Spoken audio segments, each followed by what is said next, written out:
GrantTree, as a bit of an overview, GrantTree was founded 6 years ago by two co-founders who are now married and a happily married couple.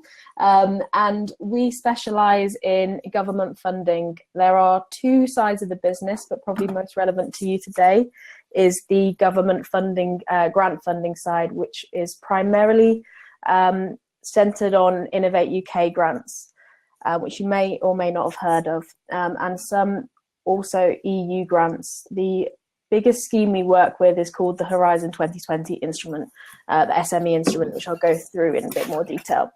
But in terms of Innovate UK funding, it's a complex area because the key variables really mean that the amount of companies who can apply for an Innovate UK grant is actually quite small when you start going through the qualifying criteria. But to give you a bit of an overview, the key factors really it's centered around initially what we would look at is your technology. So what technology have you developed and does that fit in with the Innovate UK criteria, and where you are in the stage of your development. So as a bit of an overview on the tech first, there are four key areas that Innovate UK will fund. The first is emerging and enabling technologies, which sounds a little bit complicated and probably is the hardest to define, but it is anything that brings new innovations to market. So it can be technologies that actually are about the process of getting another technology to market. But that also covers off areas such as blockchain, which I'm sure everybody's heard of. It's a buzzword at the moment. Cybersecurity, space and aerospace. They all fall under the emerging and enabling technologies. There are the health and life sciences grants. They are primarily centered on things such as preclinical technologies, precision medicine, stratified medicine, agri-tech, to kind of give you a bit more of an idea about the kind of companies that we work with. We just signed up a client, really interesting client, who is applying for the latest round of the health and life sciences grant.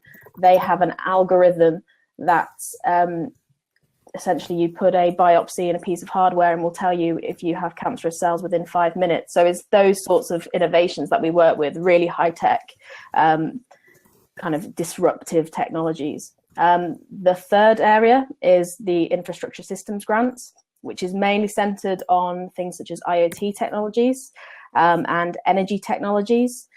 So your renewables or energy storage, anything related to generation, which is seen as sort of disruptive and more advanced than your kind of normal solar panel.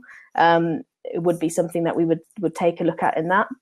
And then there's the manufacturing and advanced materials. So that includes things like nanomaterials, and obviously being in the north, graphene is a great example of that kind of tech that would fall under those categories. So that's the technology as a whole, and I'm aware there's quite a few kind of key techs in there that maybe we're not all aware of, but I can cover off those if needed.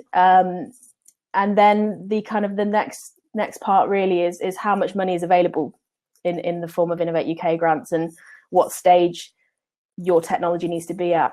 And what we say to people is it's really about the risk here. So Innovate UK will look to see that there is a kind of significant amount of risk in getting this product to market, and that you're meeting a big enough market as well. So the addressable market is sort of, the billions rather than sort of 100,000, that sort of area. So what you really need to be looking for is the tech, and then also the stage of development, so that they will be quite early stage if they are going to be applying for Innovate UK grant. So what we would be looking for here is that you're looking at technologies which are probably at proof of concept, and looking to then go from proof of concept to validation, market testing, and then sort of system modeling at the end. So I can send again more information on this, but we call it the TRL levels. So your technology readiness levels will be from 3 to 6. So that's proof of concept straight through to the just pre-commercialization. That's the sort of stage of development. And how much money you can get from the government if you kind of meet some of those criteria. They're a bit more complicated than that, but anywhere between in the main funding streams about 50,000 to 2 million. It depends on the grant. It depends on the specifics of the project. And also we would look at match funding. So earlier stage projects, so those which fall under proof of concept, so the TRL 3 to 4, those projects typically would be receiving about 50,000 to 100,000.